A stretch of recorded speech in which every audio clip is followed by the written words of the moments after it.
Let's mic news wrap. Let's mic news wrap में अब सुनते हैं दिन भर की अहम खबरें सिर्फ 10 मिनट में। सबसे पहले सुर्खियां। एक महीने में 35% महंगी हुई चीनी। ऑनलाइन प्लेटफॉर्म से नहीं मिलेगी 5 किलो से ज्यादा शक्कर। नेशनल लॉ स्कूल ने रद्द किया दीक्षांत समारोह। छात्रों ने की थी सीजेआई सूर्यकांत को चीफ गेस्ट से हटाने की मांग। और नेपाल बाढ़ में मरने वालों की संख्या पहुंची 332। 1,500 की तलाश जारी। 288 भारतीय लापता। अब खबरें विस्तार से। त्योहारी सीजन से पहले देश में चीनी की कीमतें तेजी से बढ़ने के बाद अब इसकी खरीद पर लिमिट लगा दी गई है। ब्लिंकिट, जेप्टो और दूसरे क्विक कॉमर्स प्लेटफॉर्म पर ग्राहक एक बार में करीब 2 से 5 किलो तक ही चीनी खरीद सकेंगे। उपभोक्ता मामले विभाग के मुताबिक 26 अगस्त को चीनी की औसत खुदरा कीमत 65 रुपये प्रति किलो से ऊपर पहुंच गई, जबकि 26 जुलाई को ये करीब 48 रुपये किलो थी। यानी एक महीने में कीमत 35% से ज्यादा बढ़ी है। ऑफलाइन बाजार में डीमार्ट और रिलायंस रिटेल ने भी प्रति ग्राहक 2 से 3 किलो की सीमा तय की है। वहीं बिग बास्केट पर अधिकतम 6 किलो तक खरीद की अनुमति है। कीमतों में तेजी की बड़ी वजह उत्पादन में गिरावट, त्योहारी सीजन में बढ़ती मांग और घटता स्टॉक बताया जा रहा है। रिटेलर्स का कहना है कि ये कैपिंग जमाखोरी रोकने और सभी ग्राहकों के लिए चीनी उपलब्ध रखने के लिए लगाई गई है। चंडीगढ़ में पंजाब महिला कांग्रेस ने बढ़ती महंगाई और चीनी समेत रोजमर्रा की जरूरी चीजों की बढ़ती कीमतों के खिलाफ विरोध प्रदर्शन किया। महिला कांग्रेस कार्यकर्ताओं ने बिना चीनी की चाय बनाकर लोगों को पिलाई और महंगाई का विरोध जताया।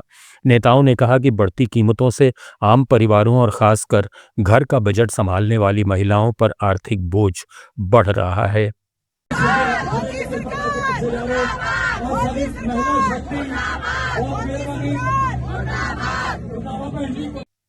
कांग्रेस महासचिव रणदीप सुरजेवाला ने दावा किया कि चीनी के दाम 45 रुपए से बढ़कर 75 रुपए तक पहुंच गए हैं, जिससे त्योहारों के बीच आम लोगों पर महंगाई का बोझ बढ़ा है।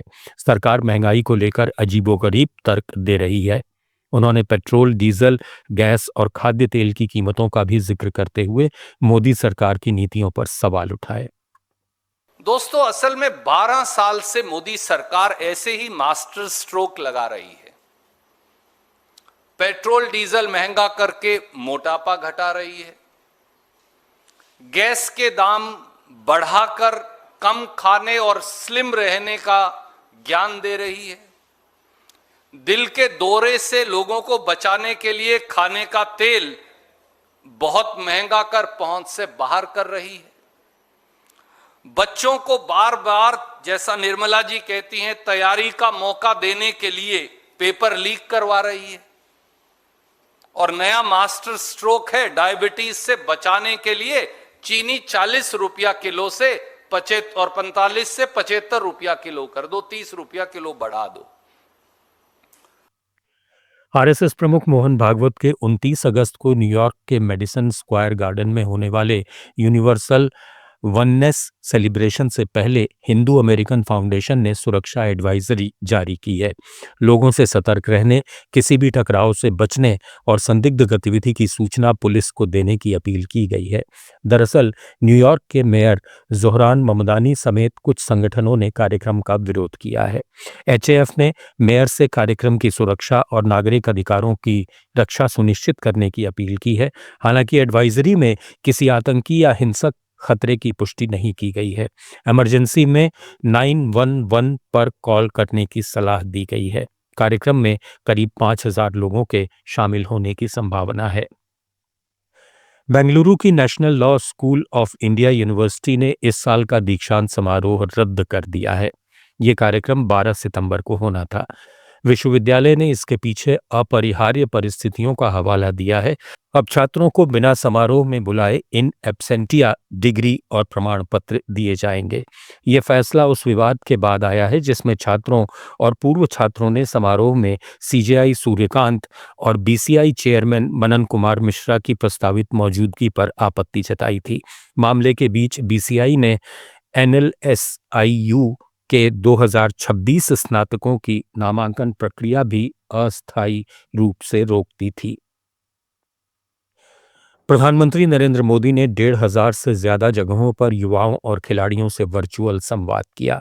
पीएम मोदी ने कहा कि भारत को ओलंपिक में अपनी भागीदारी और मजबूत करनी होगी और 2036 ओलंपिक के लिए अभी से खिलाड़ियों को तैयार करना होगा। ओलंपिक के 20 से ज्यादा खेलों में भारत की भागीदारी नहीं रही है, जबकि दूसरे देश इन खेलों में मेडल जीत रहे हैं। देश के हर जिले में खेल प्रतिभाएं मौजूद हैं और नए खेलों पर भी फोकस करना होगा। 2036 ओलंपिक्स की तैयारी की बात करते हैं तो हमारा फोकस ये होना चाहिए कि हमें आज से ही वो खिलाड़ी तैयार करने हैं जो 2036 में अलग अलग स्पोर्ट्स के लिए क्वालिफाई और कम्पीट करेंगे। और इसलिए लाल किले से मैंने 5 साल की उम्र से 15 साल की उम्र के खिलाड़ियों की पहचान करने के लिए एक बड़े टैलेंट हंट अभियान का ऐलान किया है।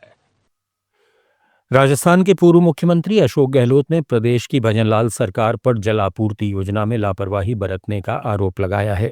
एक अखबार में छपी खबर सोशल मीडिया पर साझा करते हुए उन्होंने कहा कि जालौर शहरी क्षेत्र में अमृत 2 योजना के तहत स्वीकृत 37 किलोमीटर नई पाइपलाइन का काम पिछले 1 साल से बंद है।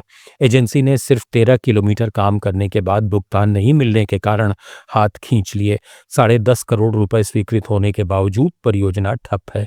सरकार हरियाणा से यमुना का पानी लाने के बड़े सपने दिखाती है, लेकिन अपने ही राज्य में छोटी पाइपलाइन तक नहीं बिछा पा रही। नेपाल में बुधवार को आई भीषण बाढ़ में मरने वालों की संख्या 332 तक पहुंच गई है। 1,500 लोग लापता हैं, जिनमें करीब 300 भारतीय पर्यटक हैं। ये ज्यादातर कैलाश मानसरोवर की यात्रा पर गए तीर्थयात्री थे। चीनी सीमा के पास हिमस्खलन से आई इस बाढ़ ने भोटेकोशी नदी के किनारे बसे गांवों, पुलों, सड़कों और जल विद्युत परियोजनाओं को बहा दिया।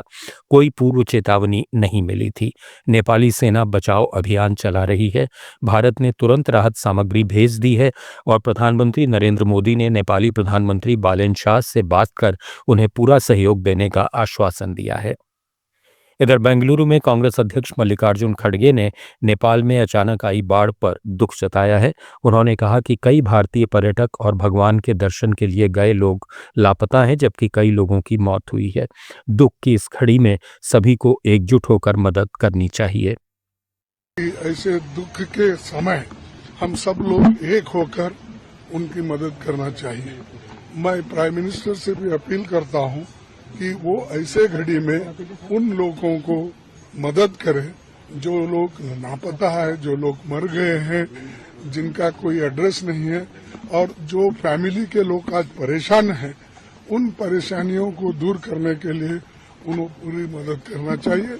मैं इसके लिए खत भी लिख रहा हूं और जिस जिस जगह वो गायब है वो ढूंढ ढूंढ के उनके फैमिलीज को पहुंचाना वो काम करना चाहिए।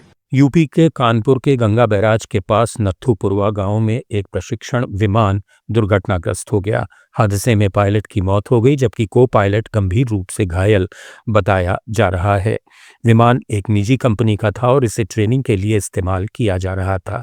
हादसे की सूचना मिलते ही स्थानीय लोग मौके पर पहुंचे। पुलिस और प्रशासन की टीमें भी घटनास्थल पर पहुंचकर राहत और बचाव कार्य में जुट गईं।